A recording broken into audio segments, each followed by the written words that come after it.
Spirituality is a particular term which actually means dealing with intuition.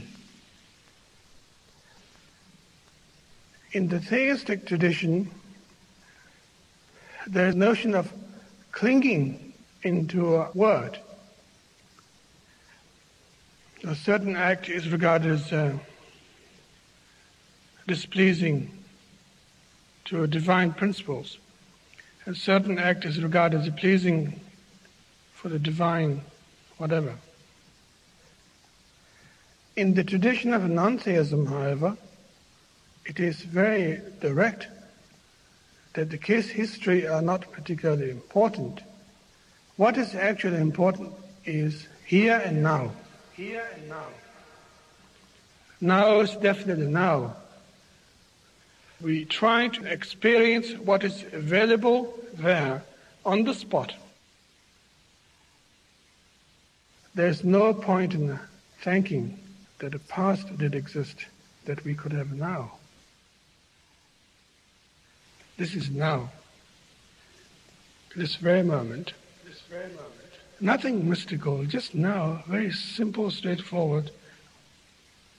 And from that nowness, however, arises a sense of intelligence, always, that you are constantly interacting with the reality one by one, spot by spot, constantly.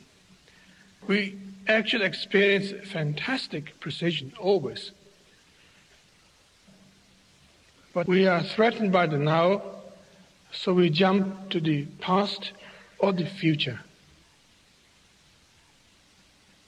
Paying attention to the materials that exist in our life, such rich life that we lead. All these choices takes place all the time, but none of them are regarded as bad or good per se. Everything we experience are unconditional experience. They don't come along with a label by saying this is regarded as bad, or this is good. But we experience them, but we don't actually pay heed to them properly. We don't actually regard that as that we are going somewhere. We regard that as a hassle, waiting to be dead. Waiting to be dead. Waiting to be dead. Waiting to be dead.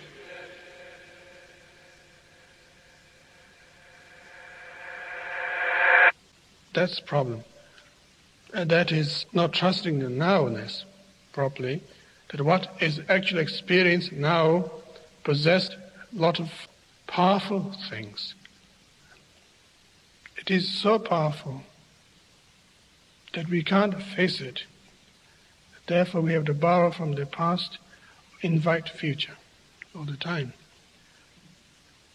And maybe that's why we seek religion. Maybe that's why we march in the street. Maybe that's why we complain to the society. Maybe that's why we vote for the presidents. It's quite ironical. Very funny indeed.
the more you begin to investigate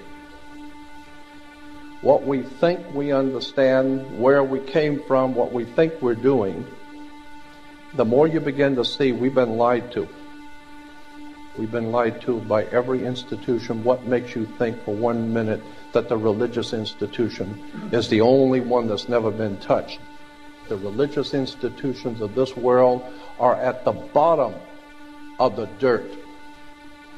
The religious institutions in this world are put there by the same people who gave you your government, your corrupt education, who set up your international banking cartels, because our masters don't give a damn about you or your family. All they care about is what they have always cared about, and that's controlling the whole damn world. We have been misled away from the true and divine presence in the universe that men have called God. I don't know what God is, but I know what He isn't. And unless and until you are prepared to look at the whole truth, and wherever it may go, whoever it may lead to, if you want to look the other way, or if you want to play favorites, then somewhere along the line you're going to find out you're messing with divine justice. The more you educate yourself, the more you understand where things come from, the more obvious things become, and you begin to see lies everywhere. You have to know the truth and seek the truth, and the truth will set you free.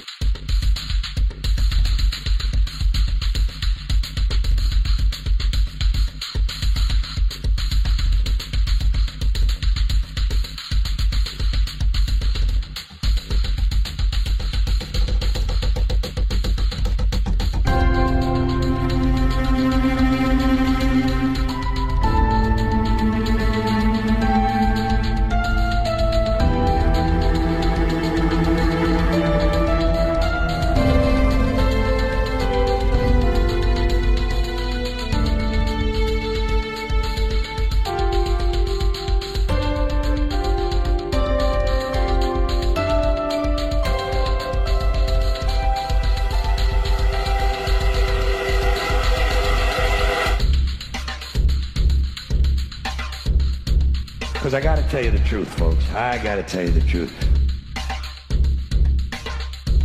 When it comes to bullshit, big time, major league bullshit, you have to stand in awe of the all-time champion of false promises and exaggerated claims, religion. Think about it. Religion has actually convinced people that there's an invisible man living in the sky who watches everything you do every minute of every day. And the invisible man has a special list of 10 things he does not want you to do.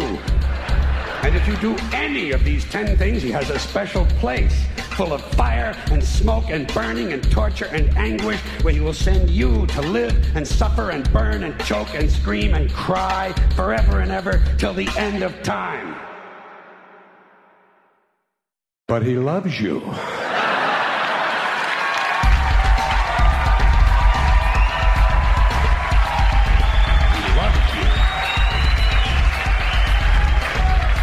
He loves you and he needs money.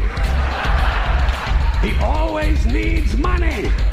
He's all powerful, all perfect, all knowing, and all wise. Somehow just can't handle money. Religion takes in billions of dollars, they pay no taxes, and they always need a little more. Now, you talk about a good bullshit story. Holy shit.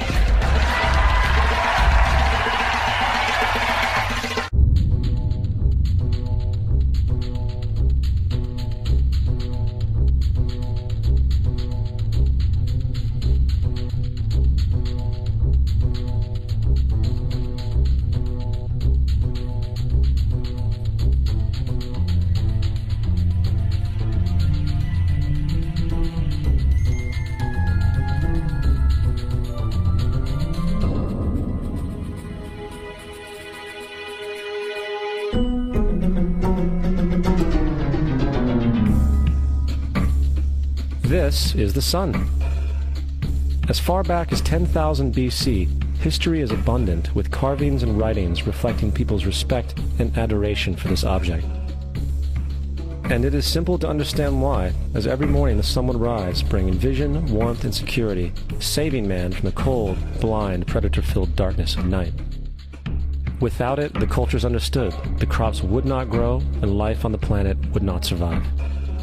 These realities made the sun the most adored object of all time. Likewise, they were also very aware of the stars. The tracking of the stars allowed them to recognize and anticipate events which occurred over long periods of time, such as eclipses and full moons. They in turn cataloged celestial groups into what we know today as constellations. This is the cross of the zodiac, one of the oldest conceptual images in human history. It reflects the sun as it figuratively passes through the 12 major constellations over the course of a year. It also reflects the 12 months of the year, the 4 seasons, and the solstices and equinoxes. The term zodiac relates to the fact that constellations were anthropomorphized, or personified, as figures or animals. In other words, the early civilizations did not just follow the sun and stars, they personified them with elaborate myths involving their movements and relationships. The sun, with its life-giving and saving qualities, was personified as a representative of the unseen creator or God, God's Son, the light of the world, the savior of humankind. Likewise, the 12 constellations represented places of travel for God's Son, and were identified by names, usually representing elements of nature that happened during that period of time. For example, Aquarius, the water bearer, who brings the spring rains.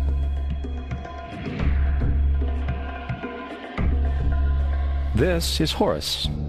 He is the sun god of Egypt of around 3000 BC. He is the sun anthropomorphized, and his life is a series of allegorical myths involving the sun's movement in the sky. From the ancient hieroglyphics in Egypt, we know much about this solar messiah. For instance, Horus, being the sun or the light, had an enemy known as Set, and Set was the personification of the darkness or night. And, metaphorically speaking, every morning Horus would win the battle against Set, while in the evening Set would conquer Horus and send him into the underworld. It is important to note that dark versus light, or good versus evil, is one of the most ubiquitous mythological dualities ever known, and is still expressed on many levels to this day. Broadly speaking, the story of Horus is as follows. Horus was born on December 25th of the Virgin Isis Mary. His birth was accompanied by a star in the east, and upon his birth he was adored by 3 kings. At the age of 12, he was a prodigal child teacher, and at the age of 30, he was baptized by a figure known as Anup, and thus began his ministry. Horus had 12 disciples he traveled about with, performing miracles such as healing the sick and walking on water. Horus was known by many gestural names such as the Truth, the Light, God's Anointed Son, the Good Shepherd, the Lamb of God, and many others. After being betrayed by Typhon, Horus was crucified, buried for 3 days, and thus resurrected.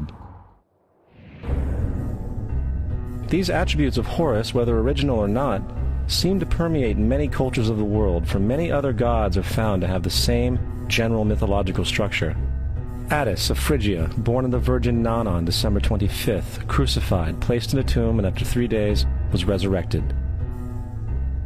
Krishna of India, born of the Virgin Devaki, with a star in the east signaling his coming. He performed miracles with his disciples, and, upon his death, was resurrected. Dionysius of Greece, born of a virgin on December 25th, was a traveling teacher who performed miracles such as turning water into wine. He was referred to as the King of Kings, God's only begotten Son, the Alpha and Omega, and many others. And, upon his death, he was resurrected. Mithra of Persia, born of a virgin on December 25th, he had 12 disciples and performed miracles, and upon his death was buried for 3 days and thus resurrected. He was also referred to as the Truth, the Light, and many others. Interestingly, the sacred day of worship of Mithra was Sunday. The fact of the matter is, there are numerous saviors from different periods from all over the world which subscribe to these general characteristics. The question remains, why these attributes? Why the virgin birth on December 25th? Why dead for 3 days in the inevitable resurrection? Why 12 disciples or followers? To find out, let's examine the most recent of the solar messiahs. Jesus Christ was born of the Virgin Mary on December 25th in Bethlehem. His birth was announced by a star in the east, which 3 kings or magi followed to locate and adorn the new Savior. He was a child teacher at 12, and at the age of 30 he was baptized by John the Baptist, and thus began his ministry. Jesus had 12 disciples, which he traveled about with, performing miracles such as healing the sick, walking on water, raising the dead. He was also known as the King of Kings, the Son of God, the Light of the World, the Alpha and Omega, the Lamb of God, and many, many others. After being betrayed by his disciple Judas and sold for 30 pieces of silver, he was crucified, placed in a tomb, and after 3 days was resurrected and ascended into heaven. First of all, the birth sequence is completely astrological. The star in the east is Sirius, the brightest star in the night sky, which, on December 24th, aligns with the 3 brightest stars in Orion's belt. These 3 bright stars in Orion's belt are called today what they were called in ancient times, the 3 kings. And the 3 kings and the brightest star, Sirius, all point to the place of the sunrise on December 25th. This is why the 3 kings follow the star in the east, in order to locate the sunrise, the birth of the sun.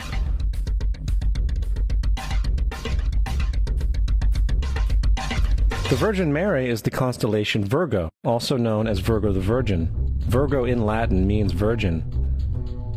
Virgo is also referred to as the house of bread, and the representation of Virgo is a virgin holding a sheaf of wheat. This house of bread and its symbol of wheat represents August and September, the time of harvest. In turn, Bethlehem, in fact, literally translates to house of bread. Bethlehem is thus a reference to the constellation Virgo, a place in the sky, not on earth.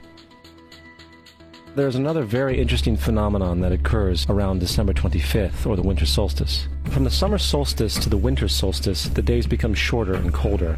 And from the perspective of the northern hemisphere, the sun appears to move south and get smaller and more scarce. The shortening of the days and the expiration of the crops when approaching the winter solstice symbolize the process of death to the ancients. It was the death of the sun. And by December 22nd, the sun's demise was fully realized, for the sun, having moved south continually for 6 months, makes it to its lowest point in the sky. Here a curious thing occurs. The sun stops moving south, at least perceivably, for 3 days. And during this 3-day pause, the sun resides in the vicinity of the Southern Cross, or Crux, constellation. And after this time, on December 25th, the sun moves 1 degree, this time north, foreshadowing longer days, warmth, and spring. And thus it was said, the sun died on the cross, was dead for 3 days, only to be resurrected or born again. This is why Jesus and numerous other sun gods share the crucifixion, 3-day death, and resurrection concept. It is the sun's transition period before it shifts its direction back into the northern hemisphere, bringing spring and thus salvation. However, they did not celebrate the resurrection of the sun until the spring equinox, or Easter. This is because at the spring equinox the sun officially overpowers the evil darkness, as daytime thereafter becomes longer in duration than the night, and the revitalizing conditions of spring emerge. Now, probably the most obvious of all the astrological symbolism around Jesus regards the 12 disciples. They are simply the 12 constellations of the zodiac, which Jesus, being the sun, travels about with. In fact, the number 12 is replete throughout the Bible.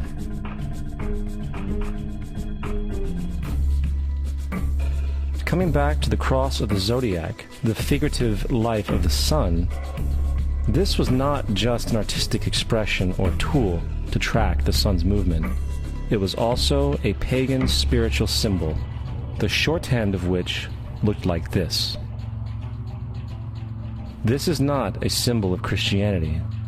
It is a pagan adaptation of the cross of the zodiac.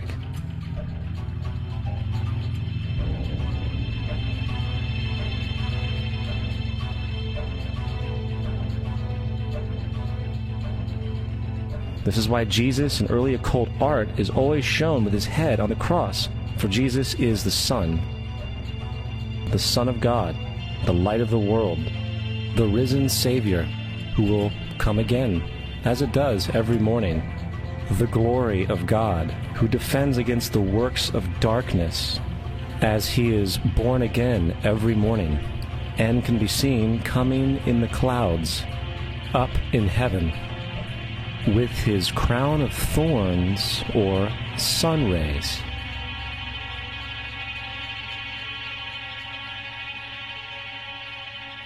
Now, of the many astronomical metaphors in the Bible, one of the most important has to do with the ages.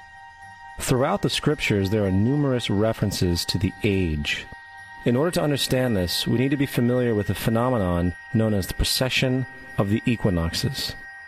The ancient Egyptians, along with cultures long before them, recognized that approximately every 2150 years, the sunrise on the morning of the spring equinox would occur in a different sign of the zodiac. This has to do with a slow, angular wobble that the Earth maintains as it rotates on its axis. It is called a precession because the constellations go backwards rather than through the normal yearly cycle. The amount of time it takes for the precession to go through all 12 signs is roughly 25,765 years. This is also called the Great Year, and ancient societies were very aware of this, and they referred to each 2150-year period as an age.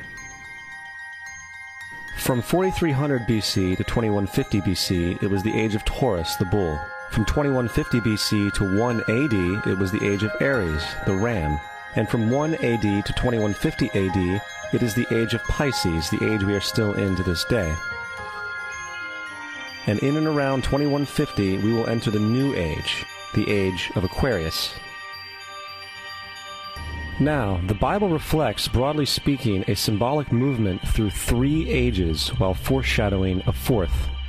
In the Old Testament, when Moses comes down Mount Sinai with the 10 Commandments, he is very upset to see his people worshiping a golden bull calf. In fact, he shattered the stone tablets and instructed his people to kill each other in order to purify themselves. Most biblical scholars will attribute this anger to the fact that the Israelites were worshiping a false idol or something to that effect. The reality is, the golden bull is Taurus the bull, and Moses represents the new age of Aries the ram. This is why Jews even today still blow the ram's horn. Moses represents the new age of Aries, and upon the new age, everyone must shed the old age. Other deities mark these transitions as well, such as Mithra, a pre-Christian god who kills the bull in the same symbology. Now Jesus is the figure who ushers in the age following Aries, the age of Pisces, or the 2 fish. Fish symbolism is very abundant in the New Testament. Jesus feeds 5,000 people with bread and 2 fish. When he begins his ministry walking along Galilee, he befriends 2 fishermen who follow him. And I think we have all seen the Jesus fish on the back of people's cars. Little do they know what it actually means. It is a pagan astrological symbolism for the sun's kingdom during the age of Pisces. Also, Jesus' assumed birth date is essentially the start of this age. At Luke 22:10, when Jesus is asked by his disciples where the last Passover would be, Jesus replies, "Behold, when ye are entered into the city, there shall a man meet you, bearing a pitcher of water. Follow him into the house where he entereth in." This scripture is by far one of the most revealing of all the astrological references.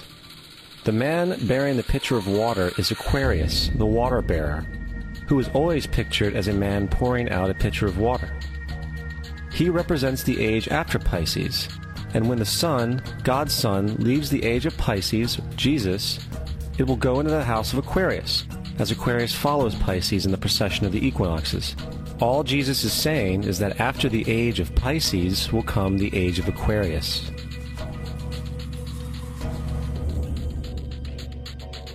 Now, we have all heard about the end times and the end of the world.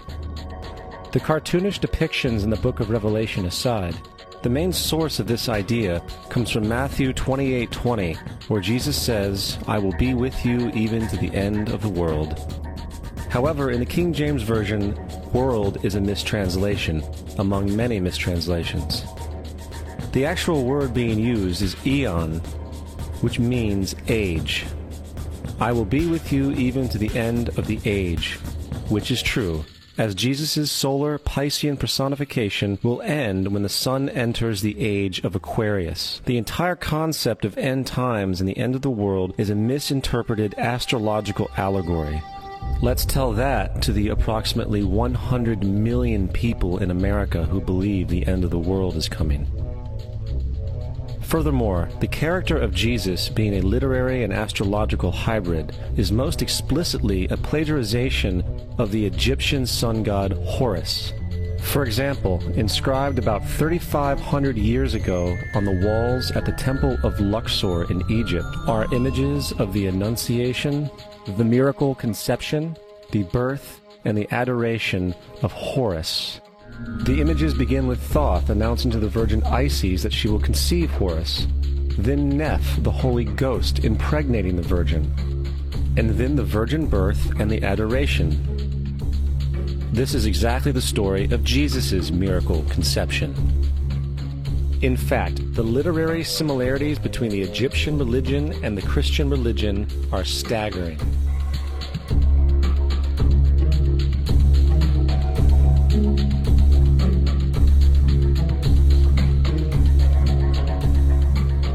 And the plagiarism is continuous. The story of Noah and Noah's Ark is taken directly from tradition. The concept of the Great Flood is ubiquitous throughout the ancient world, with over 200 cited claims in different periods and times. However, one need look no further for a pre-Christian source than the Epic of Gilgamesh, written in 2600 BC. This story talks of a great flood commanded by God, an ark with saved animals upon it, and even the release and return of a dove, all held in common with the biblical story, among many other similarities. And then there is the plagiarized story of Moses. Upon Moses' birth, it is said that he was placed in a reed basket and set adrift in a river in order to avoid infanticide. He was later rescued by a daughter of royalty and raised by her as a prince. This baby in a basket story was lifted directly from the myth of Sargon of Akkad of around 2250 BC. Sargon was born, placed in a reed basket in order to avoid infanticide, and set adrift in a river. He was in turn rescued and raised by Aki, a royal midwife. Furthermore, Moses is known as the lawgiver, the giver of the Ten Commandments, the Mosaic Law. However, the idea of a law being passed from God to a prophet up on a mountain is also a very old motif. Moses is just another lawgiver in a long line of lawgivers in mythological history. In India, Manu was the great lawgiver. In Crete, Minos ascended Mount Dicta, where Zeus gave him the sacred laws, while in Egypt there was Meses, who carried stone tablets and upon them the laws of God were written. Manu, Minos, Meses, Moses. And as far as the Ten Commandments, they are taken outright from spell 125 in the Egyptian Book of the Dead. What the Book of the Dead phrased, "I have not stolen," became "Thou shalt not steal." "I have not killed," became "Thou shalt not kill." "I have not told lies," became "Thou shalt not bear false witness," and so forth. In fact, the Egyptian religion is likely the primary foundational basis for the Judeo-Christian theology. Baptism, afterlife, final judgment, virgin birth, death and resurrection, crucifixion, the Ark of the Covenant, circumcision, saviors, Holy Communion, Great Flood, Easter, Christmas, Passover, and many, many more are all attributes of Egyptian ideas long predating Christianity and Judaism. Justin Martyr, one of the first Christian historians and defenders, wrote, "When we say that he, Jesus Christ, our teacher, was produced without sexual union, was crucified and died and rose again and ascended into heaven, we propound nothing different from what you believe regarding those who you esteem sons of Jupiter." In a different writing, Justin Martyr said, "He was born of a virgin, except this in common with what you believe of Perseus." It's obvious that Justin and other early Christians knew how similar Christianity was to the pagan religions. However, Justin had a solution. As far as he was concerned, the devil did it. The devil had the foresight to come before Christ and create his characteristics in the pagan world. Fundamentalist Christianity, fascinating. These people actually believe the world is 12,000 years old. Swear to God. I actually asked one of these guys, okay, dinosaur fossils. He says, dinosaur fossils? God put those here to test our faith.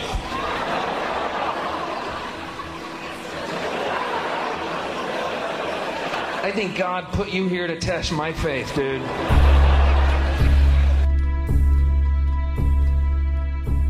The Bible is nothing more than an astrotheological literary hybrid, just like nearly all religious myths before it. In fact, the aspect of transference of one character's attributes to a new character can be found within the book itself. In the Old Testament, there is the story of Joseph. Joseph was a prototype for Jesus. Joseph was born of a miracle birth. Jesus was born of a miracle birth. Joseph was of 12 brothers. Jesus had 12 disciples. Joseph was sold for 20 pieces of silver. Jesus was sold for 30 pieces of silver. Brother Judah suggests the sale of Joseph. Disciple Judas suggests the sale of Jesus. Joseph began his work at the age of 30. Jesus began his work at the age of 30. The parallels go on and on.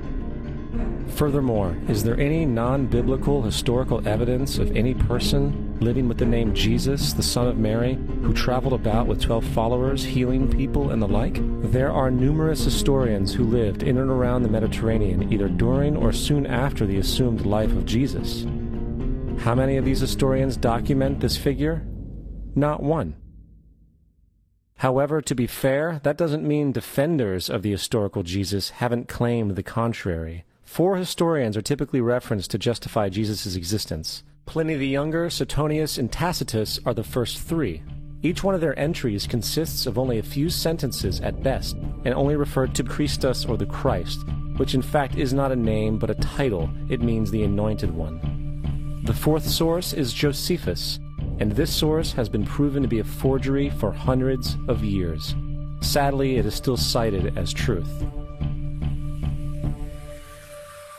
You would think that a guy who rose from the dead and ascended into heaven for all eyes to see and performed the wealth of miracles acclaimed to him would have made it into the historical record. It didn't, because once the evidence is weighed, there are very high odds that the figure known as Jesus did not even exist.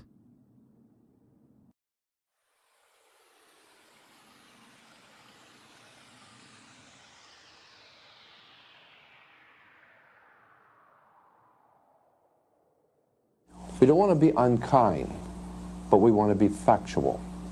We don't want to cause hurt feelings, but we want to be academically correct in what we understand and know to be true. Christianity just is not based on truth. We find that Christianity was in fact nothing more than a Roman story, developed politically.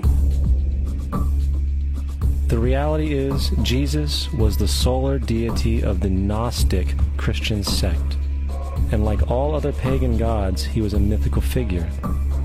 It was the political establishment that sought to historize the Jesus figure for social control. By 325 AD in Rome, Emperor Constantine convened the Council of Nicaea. It was during this meeting that the politically motivated Christian doctrines were established, and thus began a long history of Christian bloodshed and spiritual fraud. And for the next 1600 years, the Vatican maintained a political stranglehold on all of Europe, leading to such joyous periods as the Dark Ages, along with enlightening events such as the Crusades and the Inquisition.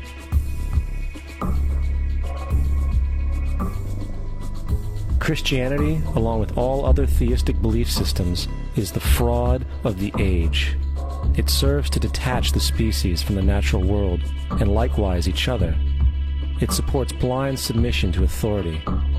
It reduces human responsibility to the effect that God controls everything, and in turn awful crimes can be justified in the name of a divine pursuit. And most importantly, it empowers those who know the truth, but use the myth to manipulate and control societies. The religious myth is the most powerful device ever created and serves as the psychological soil upon which other myths can flourish.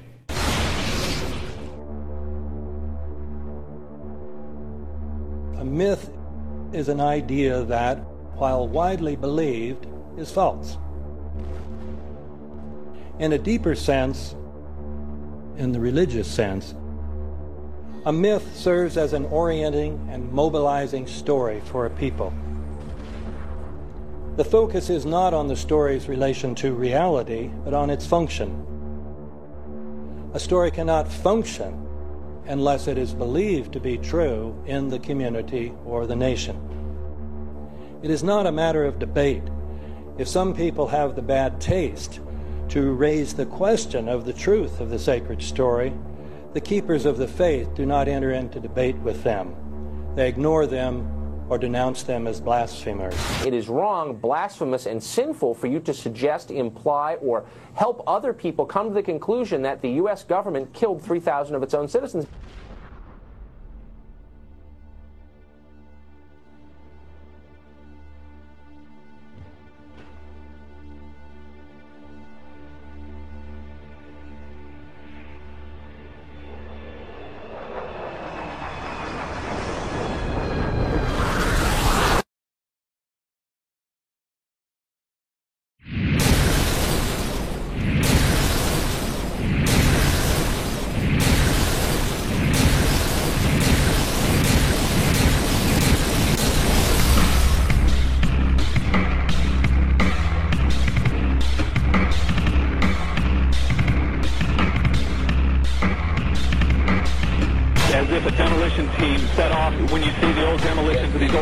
It looks like one of those scenes of an old building being purposely dynamited and blown up. Anybody who's ever watched a building being demolished on purpose knows that if you're going to do this, you have to get at the under-infrastructure of a building and bring it down. The way the structure is collapsing, this was the result of something that was planned. It's not accidental that the first tower just happened to collapse and then the second tower just happened to collapse in exactly the same way. How they accomplished this, we don't know. The building collapsed to dust. You don't find a desk. You don't find a chair. You don't find a telephone, a computer. The biggest piece of a telephone I found was half of the keypad, and it was about this big. What happened to the concrete? The concrete was pulverized from river to river. There was dust, powder, 2-3 inches thick. The concrete was just pulverized. In addition to those pictures we've all seen too much on television before, when a building was deliberately destroyed by well-placed dynamite to knock it down. If they had detonated, they were planned to take down a building. I heard a second explosion. There was a heavy-duty explosion. Then there was some secondary explosions and then the subsequent collapses. The explosion blew and it knocked everybody over. To me, it sounded like an explosion. It sounded like gunfire. Bang, bang, bang, bang, bang. And then all of a sudden, 3 big explosions. We heard a big explosion coming down. And then the entire top of the building just blew up. We saw some kind of explosion. By the force of the explosion. Big explosion. Blew us back into the 8th floor. Then we get to the lobby. This is a big explosion. The lobby looked as though a bomb had exploded there. A huge explosion now raining debris. It's been a huge explosion. Huge explosion that we all heard and felt. We just witnessed some kind of follow-up explosion. We heard a very loud blast explosion. The secondary explosion at Tower 1 camp. That is another bomb going off. He thinks that there were actually devices that were planted in the building. Planted in the building.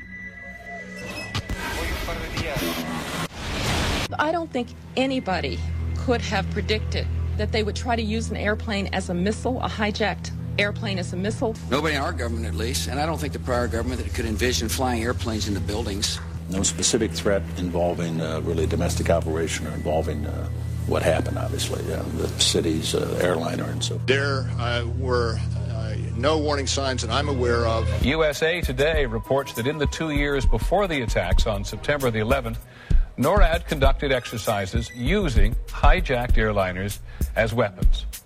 And one target was the World Trade Center.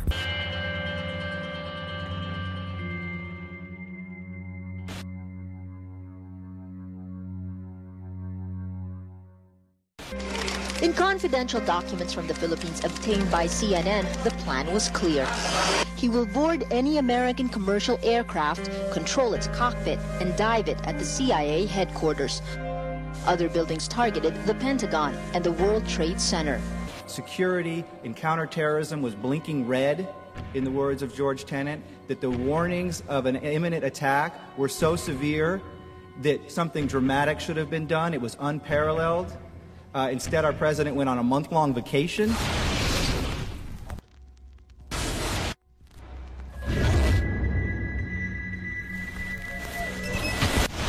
The head of Pakistani intelligence at the ISI, Mahmoud Ahmed, requested Omar Sheikh to wire $100,000 to Mohammed Atta, who was the lead hijacker. Hijacker Mohammed Atta received wire transfers via Pakistan. The man sending the money to Atta is believed to be Ahmed Umar Saeed Sheikh. Omar Sheikh admitted he was supported by the Pakistan government's intelligence service, the ISI.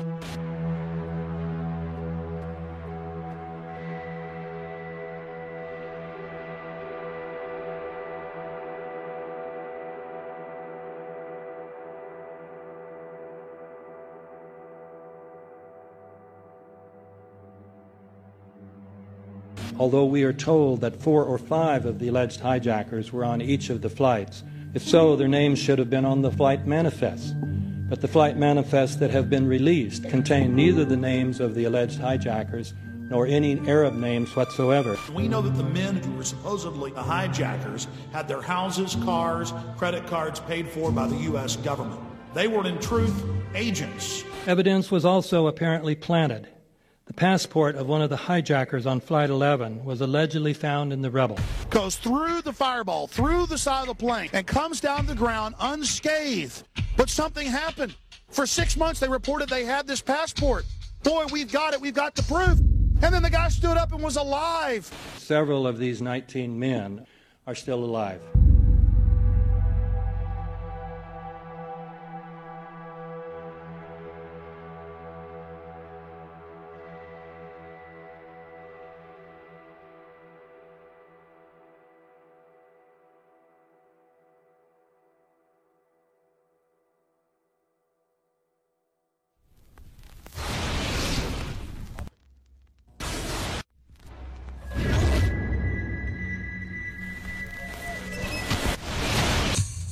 Of course we're after Saddam Hussein, bin Laden. He's January 2001, the Bush administration orders the FBI and intelligence agencies to back off investigations involving the bin Laden family, including 2 of Osama bin Laden's relatives, who were living, guess where, in Falls Church, Virginia, right next to CIA headquarters. When he was already America's most wanted criminal, he reportedly spent 2 weeks in the American hospital in Dubai, was treated by an American doctor, and visited by the local CIA agent. We have not seen one piece of evidence that links Osama bin Laden directly to the planning stages of September 11th. This failure to provide proof was later said to be unnecessary because bin Laden, in a video allegedly found in Afghanistan, admitted responsibility for the attacks. This confession is now widely cited as proof. But the man in this video has darker skin, fuller cheeks, and a broader nose than the Osama bin Laden of all other videos. We again seem to have planted evidence. In 1976, Osama's older brother Salim bin Laden hired a man in Texas by the name of Jim Bath to handle all the investments in the United States for the bin Laden family. Jim Bath also happens to be a personal, almost lifelong friend and former Air National Guard pilot with George W. Bush. The connections between the Bushes and the bin Ladens become much more clear when George Herbert Walker Bush made trips to Saudi Arabia in 1998 and 2000 to meet with the bin Laden family on behalf of a company called the Carlyle Group.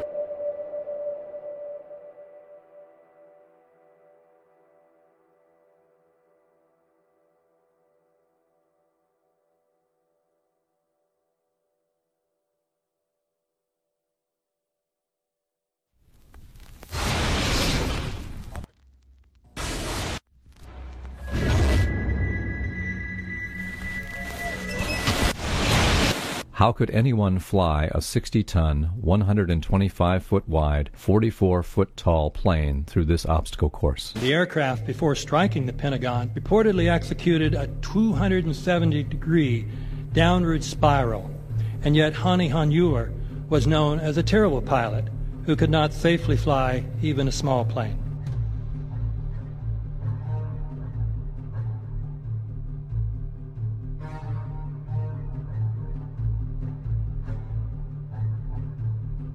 No seats, no luggage, no bodies.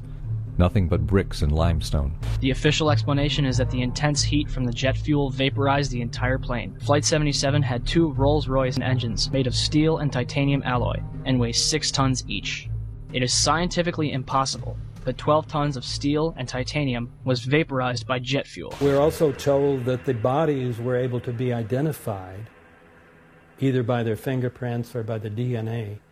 So what kind of fire can vaporize aluminum and tempered steel and yet leave human bodies intact? From my close-up inspection, there's no evidence of a plane having crashed anywhere near the Pentagon. And as I said, the only pieces left that you can see are small enough that you could pick up in your hand. Shortly after the strike, government agents picked up debris and carried it off.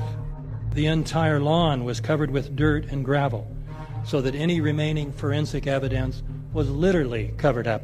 The videos from security cameras, which would show what really hit the Pentagon, were immediately confiscated by agents of the FBI, and the Department of Justice has to this day refused to release them.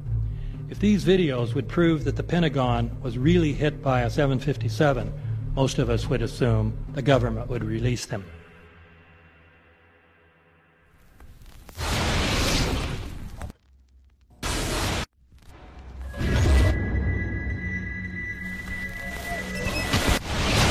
It looks like there's nothing there except for a hole in the ground.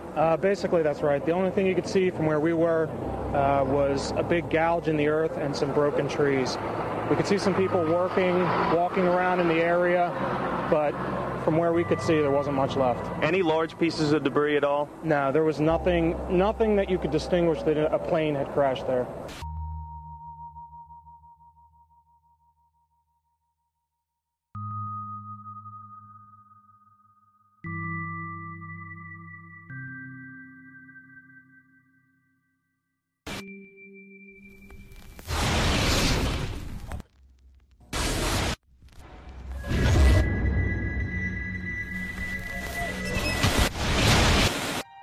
Pancake theory, according to which the fires, while not melting the steel, heated it up sufficiently to cause the floors weakened by the airplane strikes to break loose from the steel columns, and this started a chain reaction. So you would expect then from that theory, which is the official theory, to see a whole stack of floors piled up on top of each other and then a spindle of core columns standing too. The core of each of the twin towers consisted of 47 massive steel columns. If the floors had broken loose from them, these columns would have still been sticking up into the air 1,000 feet. The plane did not cut all those core columns. We designed the buildings to take the impact of the Boeing 707 hitting the building at any location. The building probably could sustain multiple impacts of jetliners.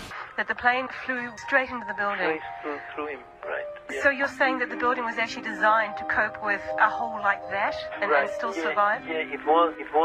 If you had dropped, say, a billiard ball From the top of the World Trade Center, 110 floors up there, it would have taken 8 to 10 seconds to hit the ground, encountering no resistance whatsoever. The Twin Towers came down in nearly free-fall speed. 200,000 tons of steel shatters and explodes outwards over 500 feet. This means that floors shattered at an average rate of about 10 floors per second.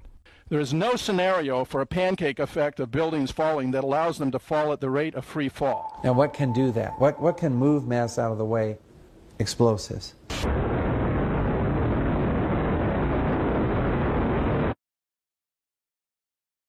"47 huge steel columns going up the core. They're interconnected. How do you get them to fail simultaneously so the core disappears? It looks like those core columns were cut. The way we do this is by cutting the beam at an angle.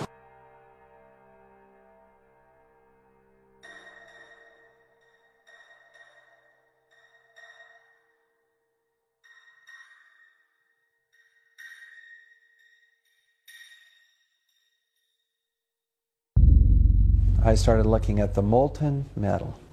All three buildings, both towers in the rubble, in the basement areas, and Building 7, there's these pools of molten metal.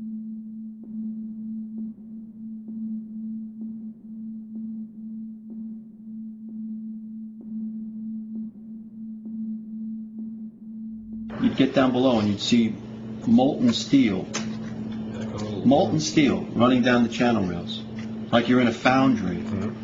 Like lava. The molten steel was found 3, 4, and 5 weeks later, when the rubble was being removed.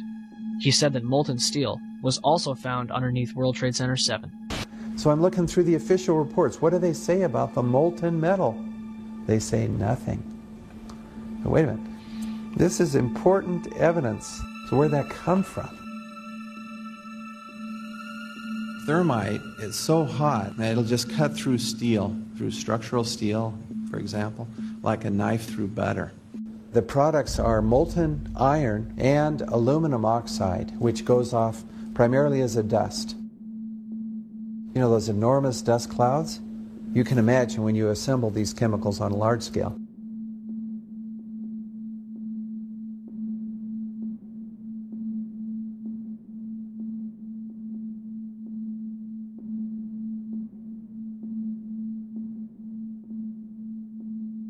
Molten metal pools under both towers after they collapsed, and Building 7. Now, Building 7 wasn't even hit by a jet. Part of the problem is that most people simply don't know much about Building 7 due to the extraordinary secrecy surrounding this collapse. And this was a 47-story skyscraper. This building fell at 5:25. It was not hit by a plane.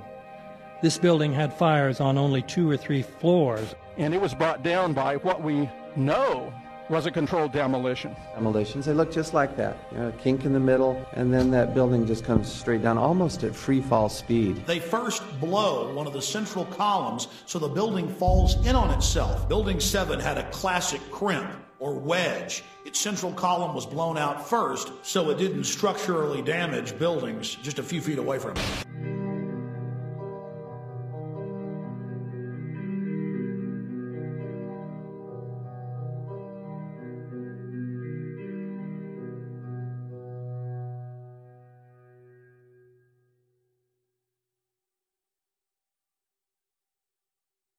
Our office was on the B1 level. As I was talking to a supervisor at 8:46, and all of a sudden we hear, boom! An explosion so hard that pushed us upwards. And it came from the basement between the B2 level and the B3 level. And when I went to verbalize, we hear, boom! The impact of the plane on the top. As I'm walking by the main freight corridor building in the corridor, that's when I got blown. I mean, the impact of the explosion threw me to the floor, and that's when everything started happening. All of a sudden, a big impact happened again, and all the ceiling tile was falling down, the light fixtures were falling. You know, you got to go clear across the whole from 1 to 2 World Trade Center, and then all of a sudden, it happened all over again. Something else hit us to the floor. Right in the basement, you felt it. Walls were caving in, everything that was going on. I mean, I know of people that got killed in the basement. I know of people that got broken legs in the basement. People that got reconstructive surgery because the walls hit them in the face.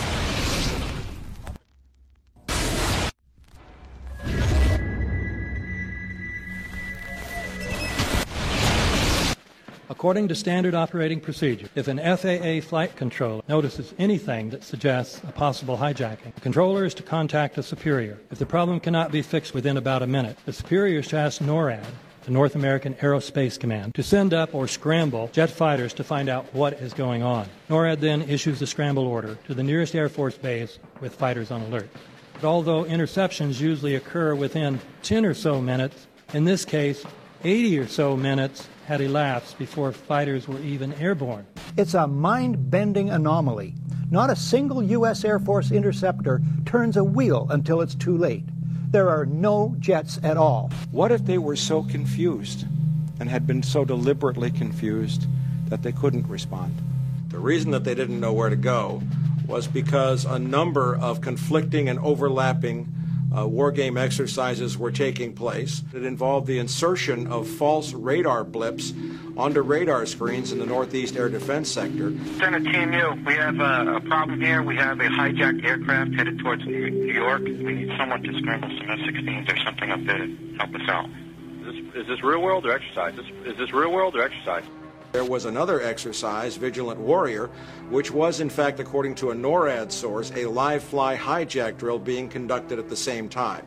With only 8 available fighter aircraft, and they have to be dispatched in pairs, they were dealing with as many as 22 possible hijacks on the day of 9/11, and they couldn't separate the war game exercises from the actual hijacks.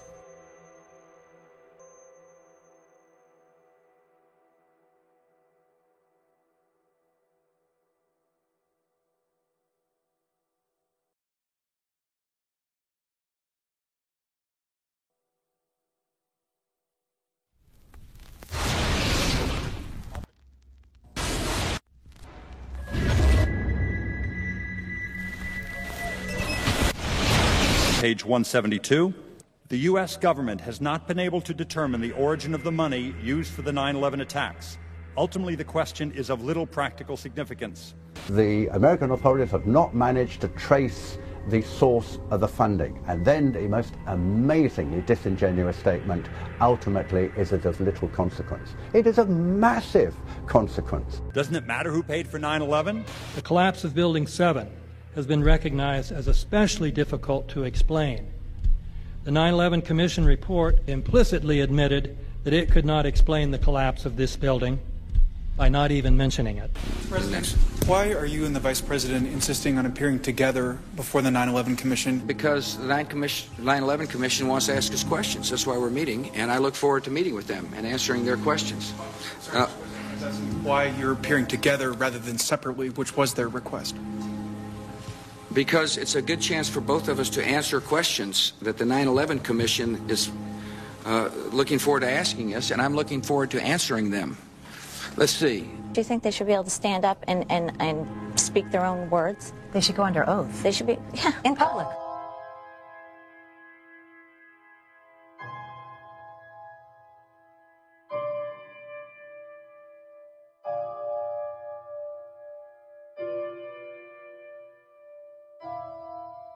Don't you think that the families deserve to have a transcript or to be able to see what you said? Adam, you asked me that question yesterday.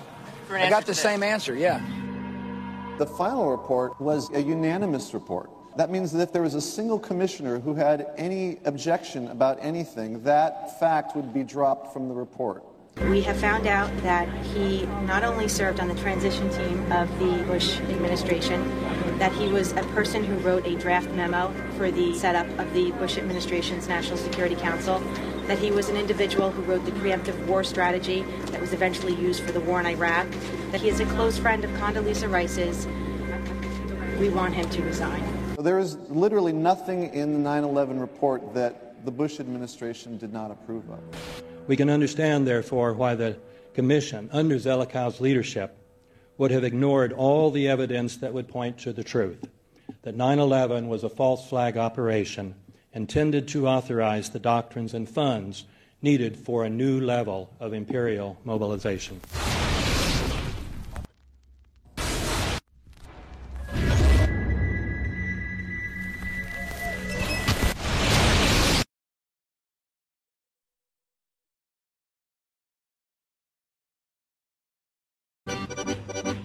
armed with knives, armed with chemical, biological, nuclear weapons. Fanatics, terrorists, September 11th. September 11th, killers, September 11th, terrorists. Terrorists of Al-Qaeda, terrorists, nuclear weapons, terrorists. 9/11, terror, terrorist, evil. September 11th, September 11th. The terrorists, war and danger. September 11th, terrorism, global terrorism, terrorism, terrorists. Terrorists, terrorists, terrorists, terrorists, the terror. Terrorists, terrorist, terrorism. September 11th, global terrorism, terrorist, terrorism. September 11th, world terrorism, terrorism. September 11th, global terrorism. September the 11th, terror. Weapons of mass destruction. September the 11th, terrorists. The evil terrorists, no.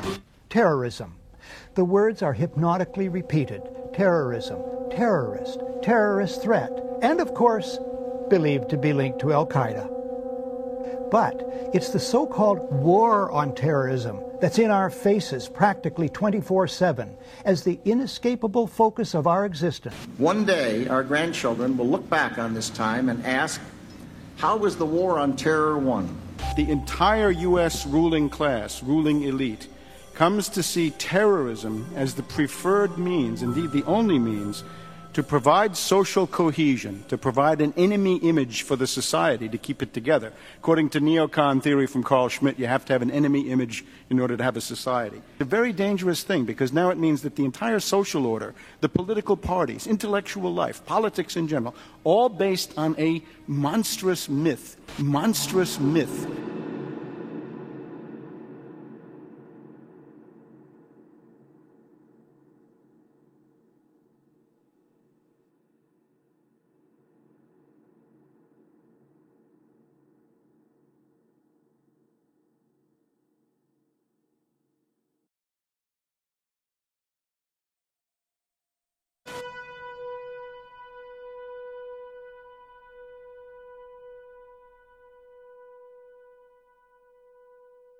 Look, the CIA has done in this country, what they've done to us is unbelievable. Look at the terrorist acts that have occurred. The CIA behind most, if not all of them. We had the Marine barracks. We had our embassy in Kenya. We had Pan Am 103. We had the USS Cole. We had Oklahoma City. We had the World Trade Center in 1993. That helped the terrorists blow up the World Trade Center the first time. They built the bomb. They got the driver's license. The informant, the FBI informant, a fellow named Salam, a 43-year-old former Egyptian army officer, he was given the assignment to put the bomb together. And he went to his supervisor, his FBI supervisor, and said, we're going to put a dummy bomb in here, right? And the FBI supervisor said, no, we're going to put a real bomb. The FBI actually carried out the attack on the World Trade Center in 1993. They actually hired Ahmad Salam and paid him $1 million and gave him real explosives, a detonator, and told him to build a bomb and to give it to the foolish people that he was controlling to allow them to attack the World Trade Center complex.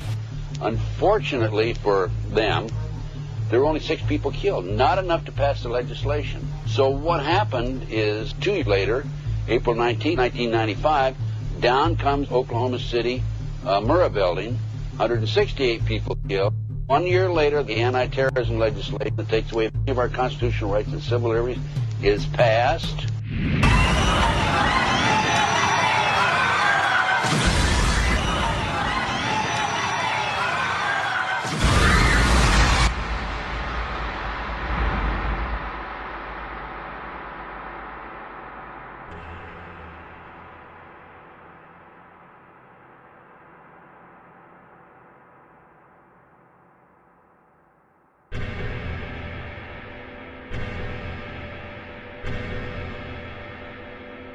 Because at 9:30 this morning, we were actually running an exercise for over a company of 1,000 people in London, based on simultaneous bombs going off precisely at the railway stations that happened this morning. So I still have the hairs on the back of my neck standing upright. To get this quite straight, you were running an exercise to see how you would cope with this, and it happened while you were running the exercise? Precisely.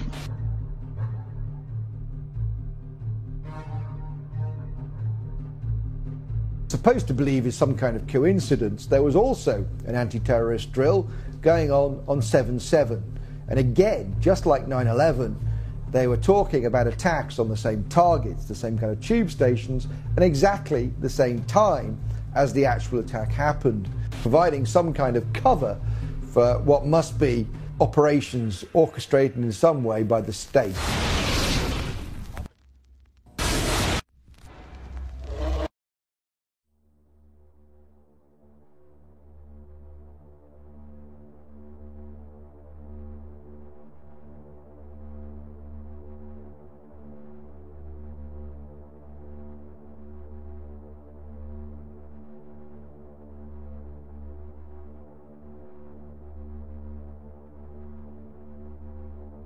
I am absolutely appalled at how much people in this country do not think. We are given to understand that an Arabic guy out there up in the mountains financed the most elaborate attack on this country. Do you think some people in a cave were able to have NORAD stand down?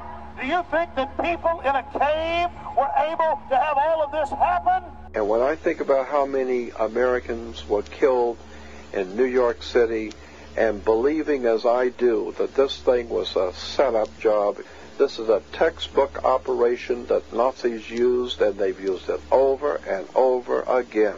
America has been suckered in one more time. I don't have to tell you things are bad. Everybody knows things are bad. The dollar buys a nickel's worth. Banks are going bust. Shopkeepers keep a gun under the counter.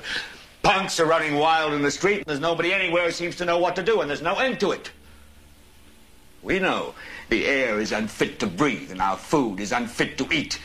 We sit watching our TVs while some local newscaster tells us that today we had 15 homicides and 63 violent crimes, as if that's the way it's supposed to be. We know things are bad, worse than bad. They're crazy. It's like everything everywhere is going crazy, so we don't go out anymore. We sit in the house, and slowly the world we're living in is getting smaller, and all we say is, please, at least leave us alone in our living rooms. Let me have my toaster and my TV and my steel-belted radios, and I won't say anything. Just leave us alone. Well, I'm not going to leave you alone. I want you to get mad. I don't want you to protest. I don't want you to riot. I don't want you to write to your congressman because I wouldn't know what to tell you to write. I don't know what to do about the depression and the inflation and the Russians and the crime in the street. All I know is that first, you've got to get mad. You've got to say, I'm a human being. God damn it. My life has value.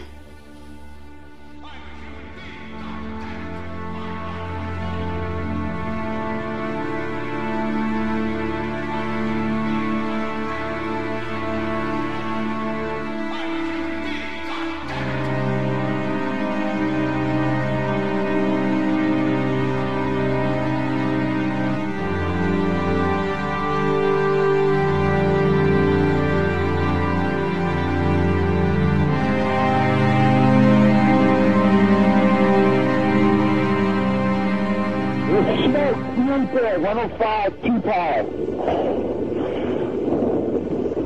It's really bad. It's black. It's iron. My wife thinks I'm all right. I called her and said I was leaving the building. I was fine. I'm banged. It's the 3 of us. 2 broken windows. Oh, God! Ah!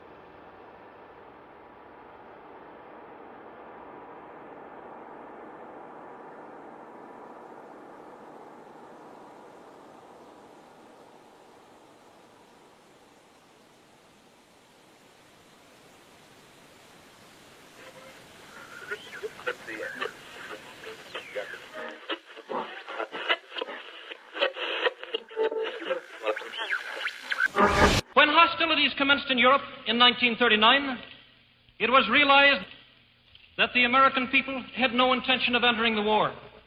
But they believed that this country could be enticed into the war in very much the same way that it was enticed into the last one. They planned, first, to prepare the United States for foreign war under the guise of American defense. Second, to involve us in the war step by step without our realization.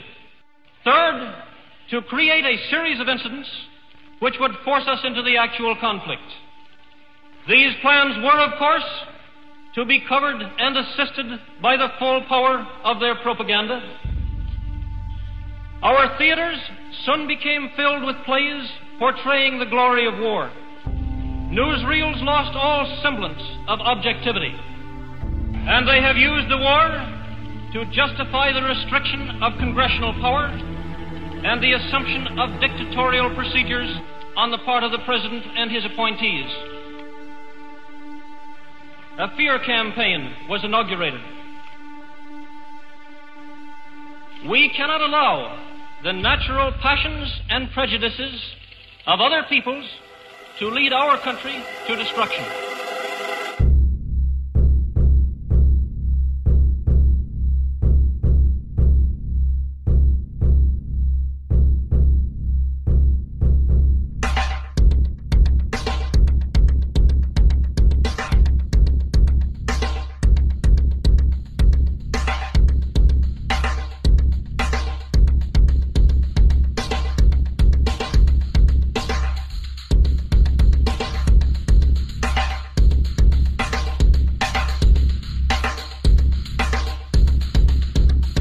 (1775), the American Revolutionary War began as the American colonies sought to detach from England and its oppressive monarchy.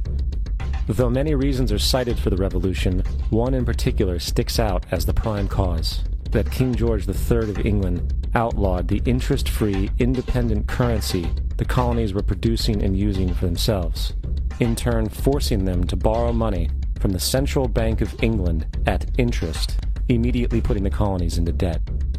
And, as Benjamin Franklin later wrote, the refusal of King George III to allow the colonies to operate an honest money system which freed the ordinary man from the clutches of the money manipulators was probably the prime cause of the Revolution. In 1783, America won its independence from England. However, its battle against the central bank concept and the corrupt, greed-filled men associated with it had just begun. So what is a central bank? A central bank is an institution that produces the currency of an entire nation.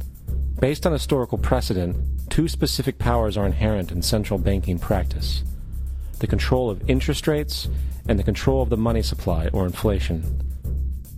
The central bank does not simply supply a government's economy with money, it loans it to them at interest. Then, through the use of increasing and decreasing the supply of money, the central bank regulates the value of the currency being issued. It is critical to understand that the entire structure of this system can only produce one thing in the long run: debt. It doesn't take a lot of ingenuity to figure this scam out. For every single dollar produced by the central bank is loaned at interest. That means every single dollar produced is actually the dollar plus a certain percent of debt based on that dollar. And since the central bank has the monopoly over the production of the currency for the entire country, and they loan each dollar out with immediate debt attached to it, where does the money to pay for the debt come from? It can only come from the central bank again, which means the central bank has to perpetually increase its money supply to temporarily cover the outstanding debt created, which in turn, since that new money is loaned out at interest as well, creates even more debt. The end result of this system without fail is slavery, for it is impossible for the government and thus the public to ever come out of the self-generating debt. The founding fathers of this country were well aware of this.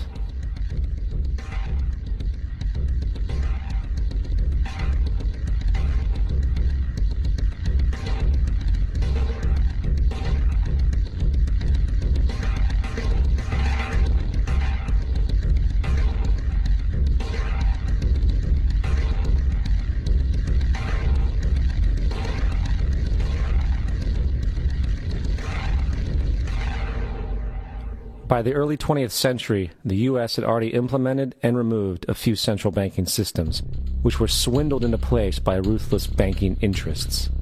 At this time, the dominant families in the banking and business world were the Rockefellers, the Morgans, the Warburgs, the Rothschilds. And in the early 1900s, they sought to push once again legislation to create another central bank. However, they knew the government and public were very weary of such an institution, so they needed to create an incident to affect public opinion. So, J.P. Morgan, publicly considered a financial luminary at the time, exploited his mass influence by publishing rumors that a prominent bank in New York was insolvent or bankrupt. Morgan knew this would cause mass hysteria, which would affect other banks as well. And it did. The public, in fear of losing their deposits, immediately began mass withdrawals. Consequently, the banks were forced to call in their loans, causing the recipients to sell their property, and thus a spiral of bankruptcies, repossessions, and turmoil emerged. Putting the pieces together a few years later, Frederick Allen of Life magazine wrote, "The Morgan interests took advantage to precipitate the panic, guiding it shrewdly as it progressed."